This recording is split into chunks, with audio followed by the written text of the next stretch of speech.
એક વખત એક માણસ પોતાના દુઃખોથી અતિશય કંટાળી ગયો.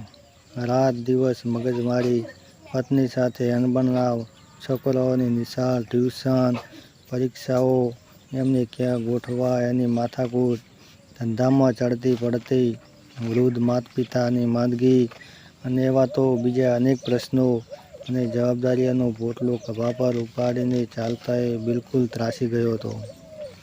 એની જિંદગીમાં ચારે તરફ ફક્ત અંધારું જ અંધારું દેખાતું હતું.